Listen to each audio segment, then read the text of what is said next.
Kuya! Yan ka na naman, bagong kalokohan yan, no? Kalokohan to. Buti nga nakita kita dito kasi hinahanap kita. Kuya, gusto mo bang kumain?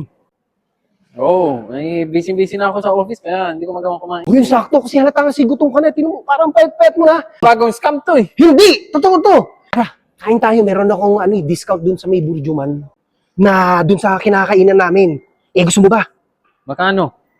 100 dirham tapos 50% discount. Saan ka pa? 50%? 50%! O, di ba? Ano, tara. Pero syempre, Ayoko nga. hindi, ano ka ba? Mura na nga, ayaw mo pa. Malaki ng mura. Mapapamura ka talaga, kuya. Pero syempre, kuya, lilibre mo ako, ha? Ayoko nga. Ayaw mo, isa akin na nga yung discount. O sige. O, di ba? Akin na bayad. Oh. 100. Ito. Ayan. O, tara. O, tara, Malapit na sakay, sa Burjuman. sakay. Sige. Tara. Ito naman ang kotse mo, kuya. Big time. Saan ba yun? Bilisan mo, ito yun, di ba? Ay, dito pala. Tara, O, tara. O, paano kuya? Una na ako, ha? Ang dami pa ako sa akong Ah, lalakarin, dapat. may pupuntahan pa kasi ako. Ha? O, kami. Thank you, ah. Enjoy. Sige, thank you. Uy, kuya, kain lang ng kain ha. Dami Okay pa. na po. Yung kinain ko, yung binayaran ko may discount. Okay na. Bakit discount? Birthday ko. Doon pa ako madami. Ha? Bago talaga niyan. Tulungan ko na naman ako. Kainin ko kaya ito lahat. Ay, mag-birthday pala eh.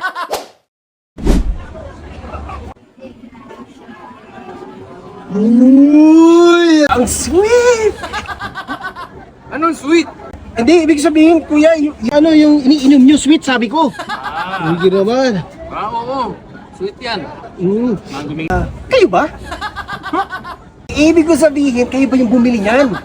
Oo, yes, kami. Nice, okay pala. Mukhang masarap pa. Kuya, libre mo naman ako. Anong libre? Lagi mo ako niloko, tapos ngayon, umalis ka na dito. Libre naman to, napakasungit mo naman. Sige na. Kuya, libre mo naman ako. Tropa tayo, di ba? Bakit tayo libre?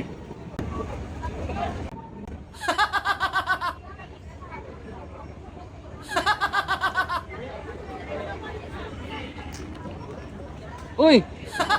Saan pa ba ito? Ay, naman to, dinidilaan ako. Grabe naman to, uy. Grabe. Naisahan na naman ako. Legit ba yan? Oo, kuya, legit talaga to. Ito kasi yung pinagkakakitaan ko ngayon. Kalokohan yan. Hindi nga, totoo nga, legit talaga to. Nakita mo naman yan, may mga pirma-pirma pa ng mga witness. Legit yan. Tsaka nanggaling talaga to sa legal basis, sabi ko sa'yo. So, Gaano kalaki? ito, yung napili mo kasi dito, 10 hectares. Then may 5 centimeter pa ng tira. So malaki talaga siya. Tsaka alam mo kuya, kagandahan dito. Yung lupa nito, malawak yung matataniman mo talaga. Tapos pag nagtanim ka ng halimbawa, halaman, puno, nakadirekta talaga yan sa araw. So malalago talaga yan. So pagdating sa business, kikita ka talaga ng malaki. Bagong scam mo yan. Hindi yan Ayoko scam, na. basahin mo mabuti. Tingnan mo. Oh, may tatak pa yan talaga na totoo. Sigurado ka? Sigurado. Okay. Kunin mo na. 3 na nabebentahan ko niyan. Oh. Oo.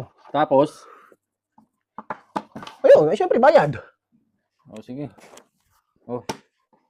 Baka naman kulang to. Bilangin mo kung gusto mo. Makapal Baka bukas ka matapos. Ayun, nakakatamad eh. Sige na, tiwala naman ako sa iyo eh. Oo, sige. Oo. O, paano kuya ha? Ikaw na lang pala bahala sa ano nito ha?